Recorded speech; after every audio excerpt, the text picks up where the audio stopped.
I don't know the exact moment the world ended. Maybe it wasn't all at once. Maybe it was slow. So slow that people didn't realize they were watching their own downfall unfold in real time. One day the news was talking about food shortages. The next, riots in the streets. Then came the government collapses, the wars over resources, the diseases with no cures. And just like that, civilization crumbled. The people who survived, they didn't do it by luck. They did it by cutting off everything that made them human. And that's how places like Haven came to exist. Haven was not a sanctuary. It was a prison built to keep the weak out and the strong in. A massive walled-off community with its own rules, its own hierarchy, its own brutal sense of justice.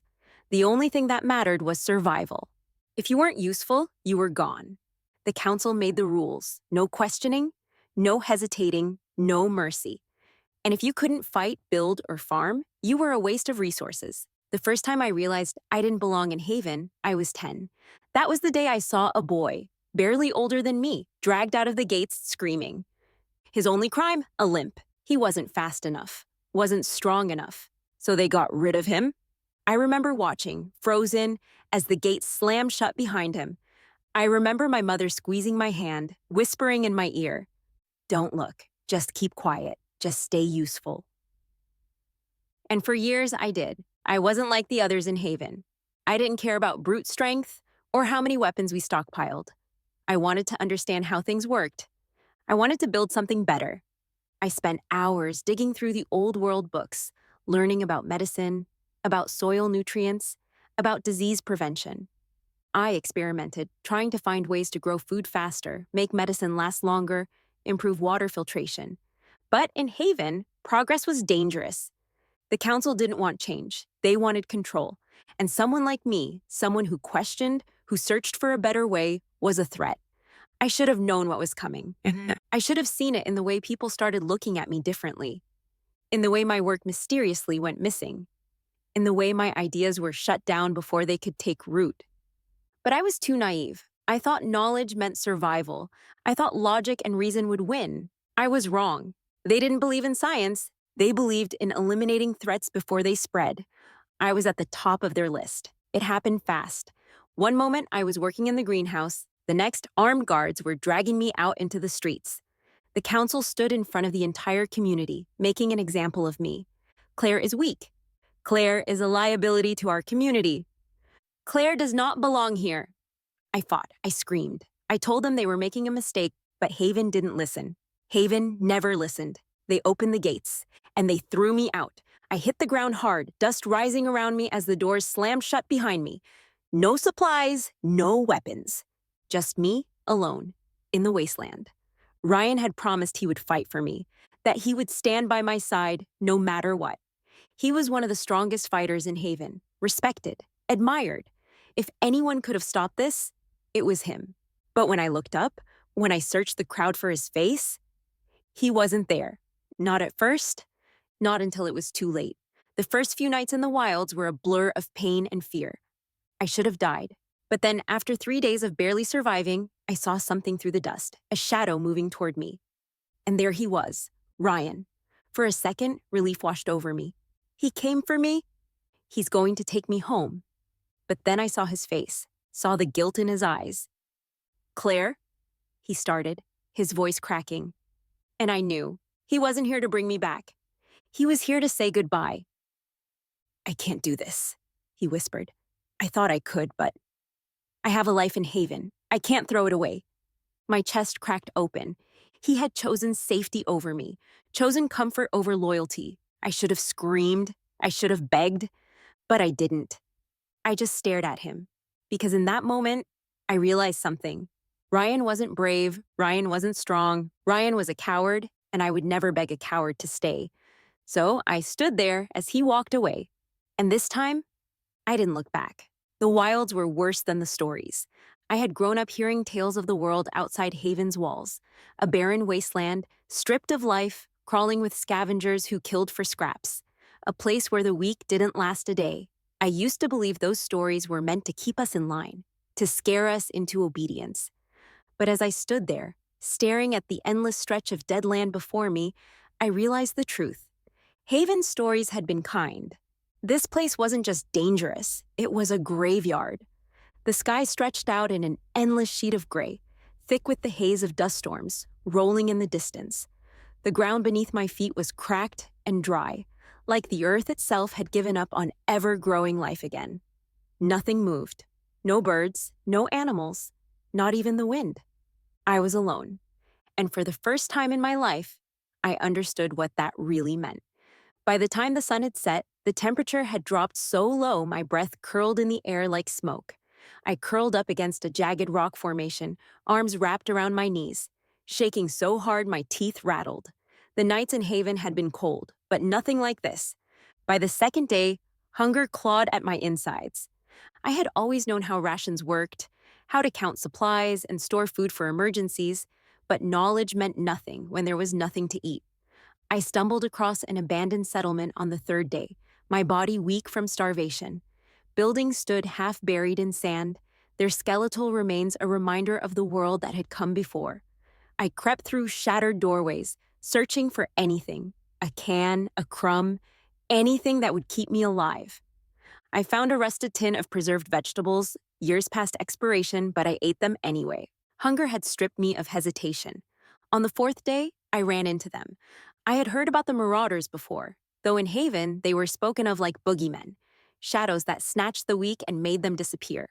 Now, staring at the three men standing in the middle of the ruined street, I knew that wasn't an exaggeration. They were filthy, dressed in patched-together leathers, their faces scarred and weathered by the sun. Weapons hung from their belts, knives, makeshift clubs, guns that may or may not have been loaded. I ducked behind a crumbling wall, pressing myself against the stone, forcing myself to breathe slow. I wasn't strong. I wasn't a fighter, but I was smart. I waited. I listened. I watched how they moved, how they spoke to each other. And when the moment was right, I ran, not straight, not blindly. I weaved through the ruins, taking unexpected paths, climbing instead of running in open spaces. By the time they realized I was there, I had already vanished. And that was how I learned the first rule of survival.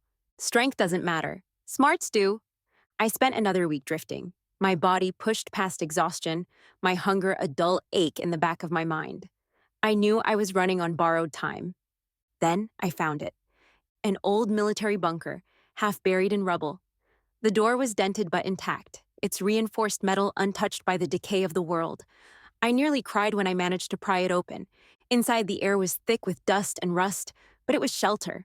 The shelves were mostly stripped bare, but there were books, old manuals, medical texts, survival guides. And beneath a pile of discarded supplies, I found what I needed most. A small solar-powered generator, dead from disuse but repairable. I had a home now. For the first time in weeks, I slept. Not curled up on the cold ground, not in fear of every sound in the darkness, but truly slept. When I woke, I started to rebuild. The bunker had equipment, half-functioning machines, and old-world relics that still had value.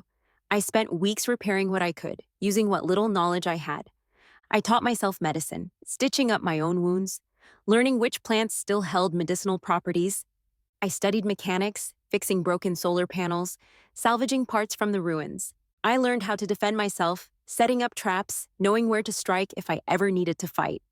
I became something Haven never believed I could be. And just when I thought I had control of my own fate again, the sickness came. It started in a settlement not far from mine. At first, I thought it was another plague. There had been so many in the past after all. But then I saw the bodies. Skin blackened, veins thick with dark rot, their bodies convulsing until they simply stopped. It killed in days. It spread through breath, through touch. There was no cure, and then before I could escape the settlement, I felt the fever creeping into my own skin. I barely made it back to the bunker. My body shook with fever, my vision blurred. My lungs felt like they were drowning. I curled up on the cold ground, clutching my chest, gasping for air. I had seen what happened next. I was going to die, but somehow I didn't. Days passed in a haze of fire and cold, my body fighting something I didn't understand. And then, one morning, I woke up. Alive. The fever was gone. I should have been dead. I wasn't. And I needed to know why. I tested my own blood. The virus was still there, but it wasn't killing me. My body had fought it off. Somehow, I had developed immunity, which meant my blood held the key to stopping it. So I did what I had always done. I studied. I experimented. I worked tirelessly to break the virus down, to understand it, to find a way to stop it before it wiped out whatever was left of humanity. And after months of failures, of desperate trial and error, I found it. A cure. The vial of liquid in my hands was the answer to the plague, the answer to survival. And then one day, I heard the rumors. Haven was dying. The very people who had thrown me away, who had left me to die, who had called me weak. They needed me now, and I wasn't sure if I wanted to save them. Haven was rotting from the inside. I first heard the whispers through passing traders. Small settlements, wanderers who move between the scattered remnants of civilization, carrying news like embers in the wind. The sickness had reached Haven. At first, I thought it was just another rumor, another settlement collapsing, another group of survivors too stubborn to adapt, too convinced their way of living would keep them safe. But then I heard it again and again. By the time the third traveler spoke of Haven's downfall, I knew it was real. The virus had come for them. The people who had thrown me out, the people who had turned their backs on science, on reason, on me, now they were dying, and they were desperate. The virus didn't just break into Haven, it tore through it like wildfire. I could imagine it clearly. The first few cases brushed off as simple fever, a cough, a rash, nothing to be concerned about. Then, the first death, then another. Then bodies piling up faster than they could bury them. And they must have realized too late what they had ignored for so long. They had built walls to keep the dangers of the world out. But walls don't stop disease. The same people who had laughed at my research, the same leaders who had silenced me for daring to question their ways, they were the first to fall. I should have felt satisfaction. I should have celebrated their suffering. But instead, I watched. Because this was only the beginning. I didn't hide the cure. I had spent years perfecting it, testing it, ensuring that it worked. And when I was certain, when I knew without a doubt that it could save lives, I shared it. Not with Haven, not with the people who had abandoned me, but with everyone else, small settlements, struggling communities, places that had never turned me away, that had never treated me like I was disposable. I moved like a ghost through the wilds, saving who I could, helping those who deserved it. And word spread. There is a healer in the wastelands, a woman who survived the sickness, a woman who holds the cure. It didn't take long before the rumors reached Haven, and that was when they started looking for me. They sent scouts first, small search parties, moving through the ruins, asking questions in hushed voices. Have you seen her? Do you know where she is? At first, I ignored them. I stayed in the shadows, watching as their desperation grew. Then they begged. Messengers came, wandering into settlements with pleas and promises. Please, we need her. Tell her Haven will welcome her back. She will have everything she needs, everything she was denied before. I almost laughed. Haven had spent years denying me everything. Now suddenly, I was valuable. Now, suddenly, they wanted me. I waited. I let them feel the helplessness I had once felt. I let them wonder if they had thrown away their only chance at survival. And when they finally found me, I made them beg. It was the third group of searchers that finally reached me. They were weaker than the others, thinner, paler. Their bodies carried the signs of the sickness, red eyes, shallow breaths, trembling hands. I stood at the entrance of my bunker as they approached, arms crossed, my expression unreadable. There were 3 of them. 2 I didn't recognize, young men, barely adults, looking at me with something that could only be hope or fear. But the third? I knew him. Jacob, one of Haven's leaders. One of the men who had stood before the community and voted for my exile. I raised an eyebrow, not moving. He looked like hell, his skin sunken, sweat pooling at his temples. But he still carried himself like he was in charge, like he had a right to be standing in front of me.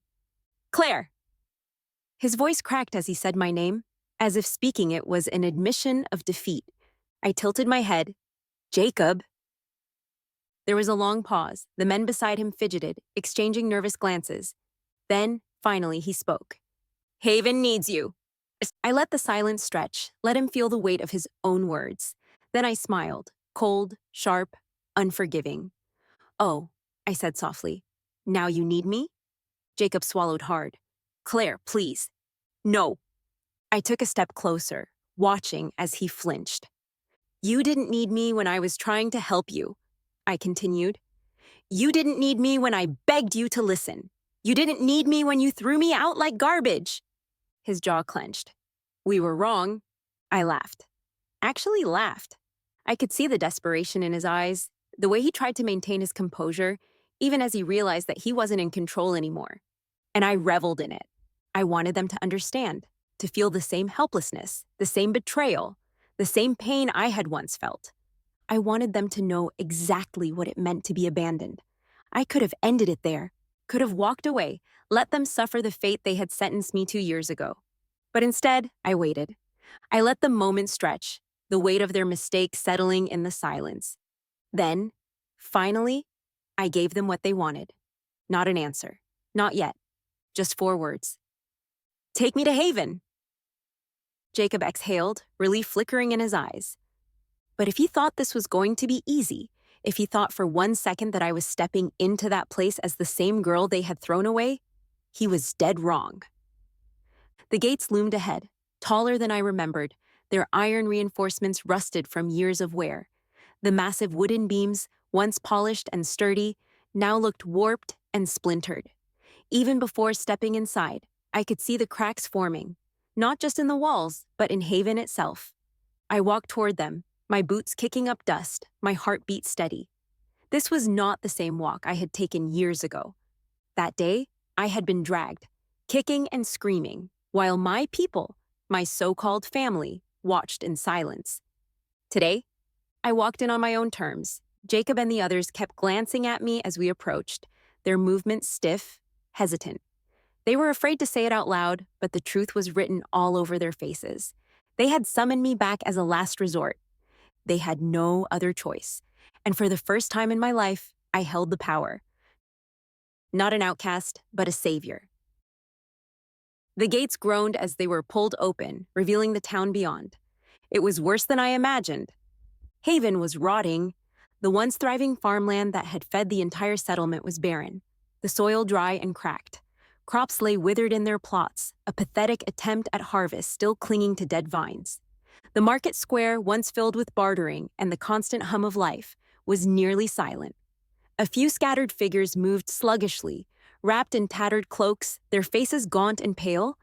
And then there was the smell, death, not fresh, but lingering, soaked into the very walls of the place, the scent of unburied bodies, sickness, and desperation. I stepped forward, my shoulders squared, my chin lifted high. People turned, their eyes widening as they saw me. Some murmured my name in disbelief. Others simply stared. And then I saw them, the ones who had exiled me, seeing the consequences of their choices. The council members stood near the center of town, their postures rigid, their eyes calculating. Jacob walked ahead of me, a silent escort, his shoulders tense. He wasn't proud to bring me back. He was ashamed. The leader of the council, Elias Grayson, stood at the front of the group. He was older now, his once powerful frame shrunken beneath the weight of his own failure, but his arrogance remained intact. Claire. His voice was controlled, but I could hear the strain behind it. You've returned. I let the silence stretch between us. I wanted them to feel the weight of what they had done. The people who had once laughed at me, dismissed my warnings, called me a burden. They were now sick, fragile, desperate. Hollow faces, trembling hands, sunken eyes. They had believed in their strength, and now they were crumbling. They had believed they were untouchable, and now they were rotting from the inside out. I took my time looking around before I finally spoke. Not by choice, I said flatly. A flicker of something crossed Elias's face. Frustration, annoyance, I didn't care. I assume you know why we called you here, he said. I crossed my arms, letting my gaze sweep over the ruins of their perfect system. I have some guesses.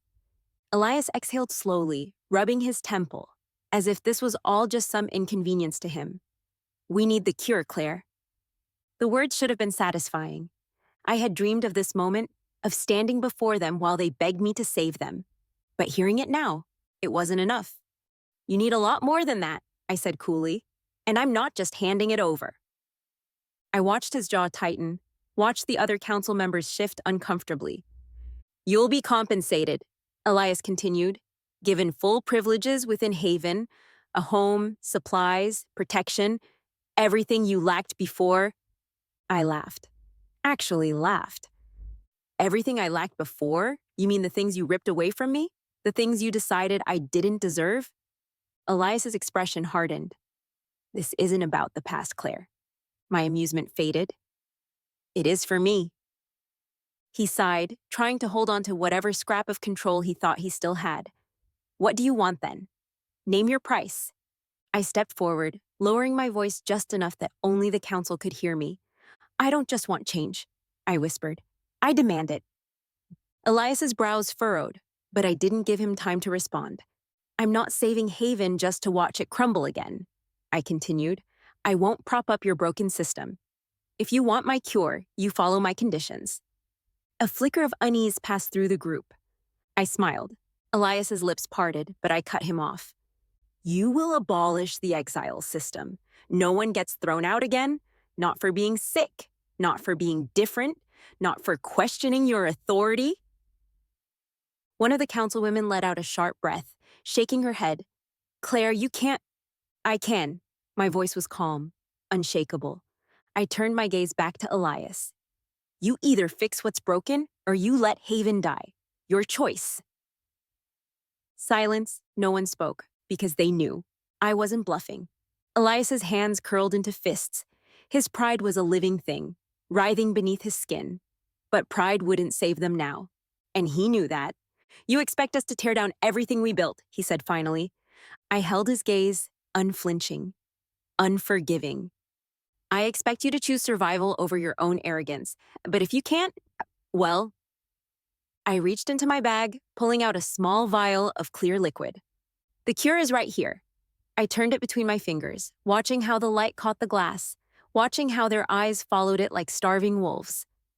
"All it takes is one decision." Elias exhaled through his nose. I could see the war in his mind. Hold on to power and let Haven die, or let me fix what they had ruined. He looked at me, truly looked at me.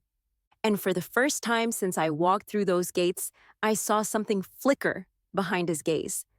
Not just fear, not just desperation, but defeat. "Fine," he whispered. I smiled. "Good choice." I knew that much already. From the moment I walked back through those rusted gates, I had felt the weight of something unspoken, pressing down on the town like a sickness all its own. It was in the way the council members looked at me, their eyes sharp with suspicion, their bodies too tense for people who had just been saved. Even after Elias agreed to my demands, I could feel it. There was more to this. And I was going to find out what. The first cracks appeared in the records. I sneaked into the records room while everyone was busy administering the cure to the sick. I looked through the room till I found Haven's medical and supply logs. Thick, worn ledgers filled with scribbled notes on inventory counts, ration distributions, and old population records. But something was wrong. I sat in what had once been the council's private meeting room, a cold, dimly lit space lined with heavy wooden shelves stacked with books no one had read in decades. The smell of dust and mildew clung to the air, the candle beside me flickering against the pages as I flipped through the files. The numbers didn't make sense. For years, Haven had been rationing supplies as if they were preparing for something. More food had been stored than necessary. Medical stockpiles had been quietly moved, tucked away in secret storage locations, places the regular people of Haven never knew existed. And then, in the oldest records I could find, I saw it. The first reports of a sickness 5 years ago. 5. Before I was exiled, my pulse pounded as I read through the early warnings. Small, scattered cases outside the walls, symptoms that matched the virus perfectly. They knew. They had known all along. A chill ran through me as I kept reading. The council had received warnings from traders and scouts about an unknown illness spreading in the outer territories. But instead of taking precautions, Instead of preparing for the possibility of an outbreak, they had done nothing. No, that wasn't right. They had done something. They had silenced anyone who questioned them. I found the names of others who had been exiled or mysteriously vanished around the same time as me: farmers, medics, anyone who had challenged the council's refusal to acknowledge the growing threat. This had never been about me being weak. It had never been about strength or survival. I had been exiled because I was dangerous, not because I was a burden, because I was a threat. The room felt smaller, suffocating. The realization settled deep in my stomach, curling into something cold and sharp. I had spent years wondering why. Why they had thrown me away so easily, why they had singled me out despite my knowledge, despite everything I had offered to the community. And now I knew, because I had asked the wrong questions, because I had seen the cracks in their system before anyone else, because if I had stayed, I would have exposed their failure. I clenched my fists, forcing myself to breathe, to think. It wasn't just incompetence, it was deliberate. And the worst part? The betrayal didn't stop there. The real horror lay in the last few pages I found. The council had hoarded supplies. They had known the virus was coming, and rather than prepare for everyone, they had quietly set aside rations, medicine, and safe zones, all for themselves. The plan had been simple. Let the virus burn through the population. Let the weak die off. And then, when the sickness had run its course, the council would emerge from their hidden stockpiles, reclaiming what was left. They had willingly sacrificed their own people. They had let Haven rot, not because they had no other choice, but because they would rather let their own citizens suffer than admit they were wrong. And me? I was their scapegoat.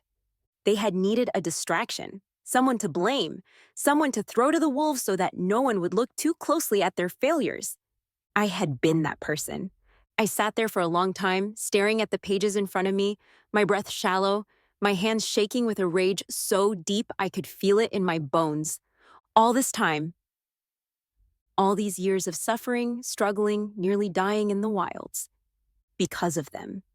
Because they were too cowardly to face the truth. I felt sick. And then I felt angry.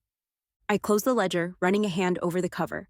My heart hammered in my chest, my fingers pressing against the old leather so tightly that my knuckles ached. I had come back to save Haven. Now, I wasn't sure if I wanted to save anyone at all. I stood, gripping the book in my hands. The council thought they had won. They thought they had buried their sins, hidden their betrayal under the weight of time and secrecy. But they had made one crucial mistake. They had let me come back. And now, I was going to burn their kingdom to the ground. I didn't sleep that night. How could I? The weight of everything I had uncovered pressed down on my chest, filling every corner of my mind with fire and rage. The council had known. They had known for years that the virus was coming. They had ignored the warnings, silenced the voices that could have saved lives, and when it all became too real, they hoarded supplies while their own people rotted. And I had been nothing more than a loose end they needed to tie up. But now I was back, and it was time to bring them down. By dawn, I had gathered as many people as I could. It wasn't hard. People were already talking. My presence in Haven had stirred the settlement to life, whispers growing louder, suspicion bleeding into open questions. I stood on the steps of the old meeting hall, a structure that once represented order, but now reeked of rot. The wood was damp with decay. The banners of Haven's crest faded and frayed. People surrounded me, their faces worn and hollow, their bodies weakened by sickness, by hunger, by grief. And I gave them the truth. I held up the ledgers, the records, the undeniable proof of what had been done to them. I told them everything. The virus had been known to the council long before it ever reached Haven. They ignored the warnings, refused to prepare, let people die rather than admit they had failed. They hoarded resources for themselves, creating secret stockpiles while families starved. They exiled anyone who questioned them, including me. The murmurs of the crowd swelled into shouts. People began crying, cursing, demanding answers. Some dropped to their knees, grief consuming them as they realized their loved ones had died needlessly. A woman clutched my arm, her grip tight, her eyes red-rimmed with loss. "My husband died in the first wave," she whispered. He could have been saved?" I swallowed hard. "Yes."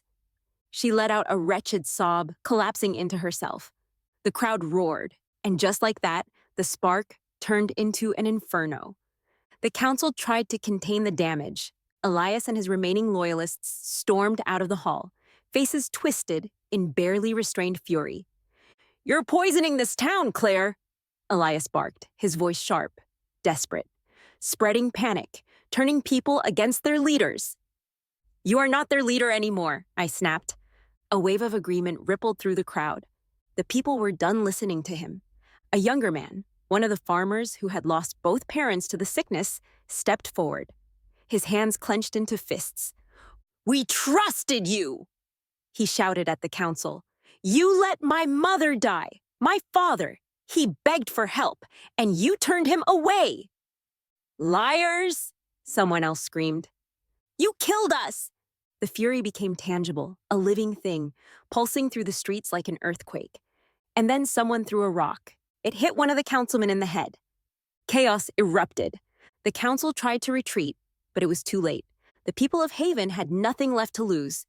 They surged forward, shoving, grabbing, pulling at the very people who had once held power over them. I saw Jacob get yanked from his feet, fists crashing against his ribs as furious hands tore at his coat. Elias tried to push through the mob, his face twisted in pure fear. And then the guards arrived. Loyalists, those who still believed in the old system, still clung to the idea of control. Armed men flooded the square, shouting for order, brandishing knives, makeshift clubs, anything they could use to fight back. The battle began. I barely had time to react before the first gunshot rang through the air. A woman next to me crumpled, a red bloom spreading across her chest. I froze, and then rage overtook me. "This is what they do!" I shouted. "They kill their own to keep their power. Are you going to let them?" The answer was war. The people fought back. Those of us who had been exiled, the ones who had lived in the wilds, the ones who had survived by learning how to fight became the vanguard. We weren't just rebelling. We were taking back our home. Fighting exploded through the streets. People used whatever they could, shovels, kitchen knives, broken pieces of wood. Fists clashed, bodies slammed into buildings, blood spilled across the dirt roads. I found myself face to face with a guard, his stance wide, knife glinting in his hand. I had never been a warrior, but I had spent years surviving. He lunged. I dodged, twisting out of his grip, kicking the back of his knee. He staggered, and I drove my elbow into his throat. He collapsed, choking. I kept moving. Through the chaos, I saw Elias retreating toward the council hall. I knew what he was doing. He was running. He had spent years ruling over this place like a king. And now, when it was finally collapsing, he wanted to save himself. Not this time. I reached the council hall before Elias could lock the doors. He turned, face pale, breath ragged. "You don't understand," he gasped. "We had no choice." "You had every choice." My voice was calm, deadly. "You let people die. You let me rot in the wilds. You hoarded supplies while your people starved." Elias opened his mouth, closed it. Then, in one last pathetic attempt at power, he sneered. "You think you can fix this?" He spat. "You think you're a leader, Claire? You're just a—" I pulled the ledgers from my pack and threw them at his feet. "Your time is over," I said. "You can either step down or be dragged out." Elias stared at the books, and then he collapsed into the chair behind him. I had won. We had won. Haven was ours now. The fires of rebellion were still burning when the old leaders made their final, desperate move. Haven was no longer under their control, but desperation makes men dangerous. They weren't just willing to fight for power, they were willing to burn everything to the ground if it meant keeping it. And that included my cure.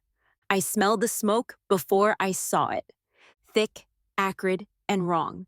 Not the smoke of burning wood or homes, but of chemicals, of something deliberate and vital being destroyed. My stomach dropped. I ran. The medical storage building was at the heart of Haven, tucked away behind the old council hall. It was where I had spent the last few days refining my cure, where I had begun organizing distribution, ensuring the sick would get a second chance at life.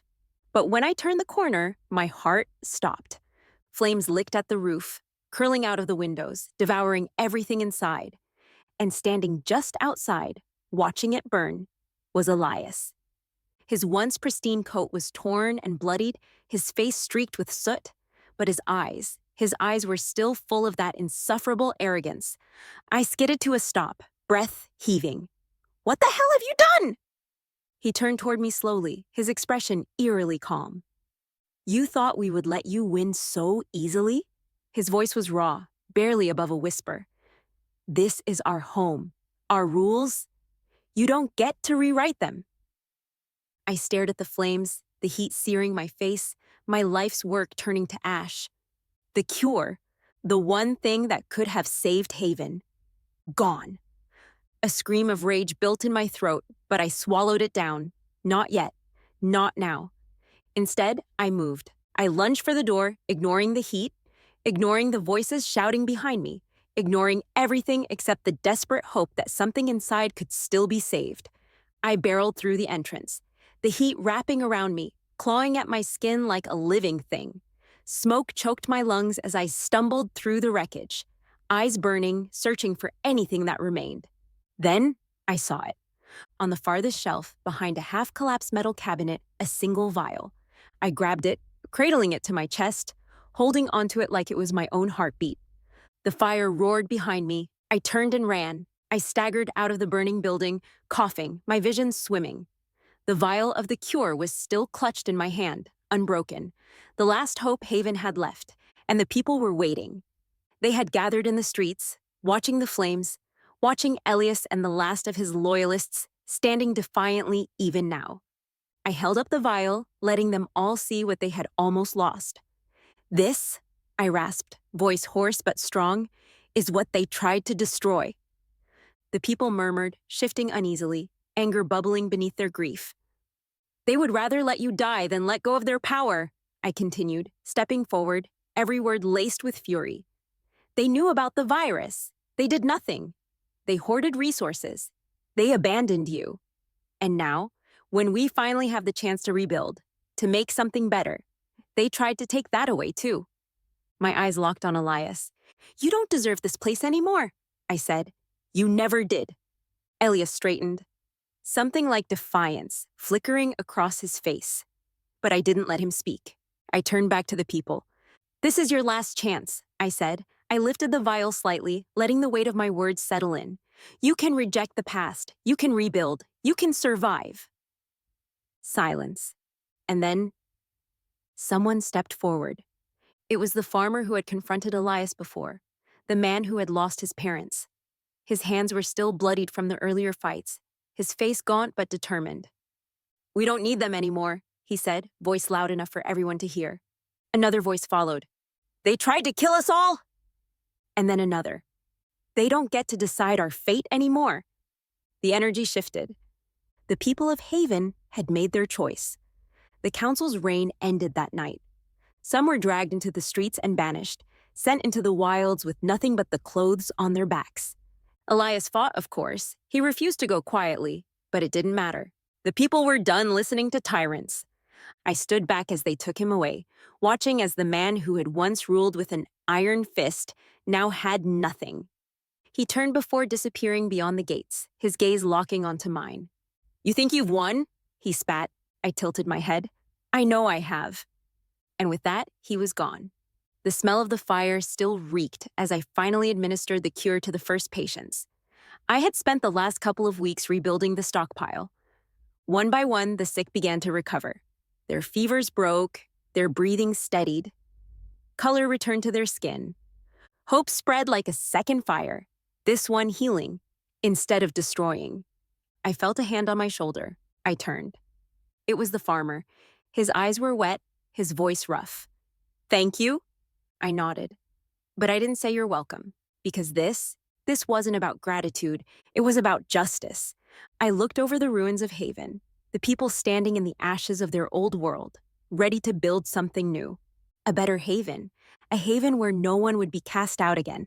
And for the first time since I was 18 years old, standing outside those gates, I felt at home.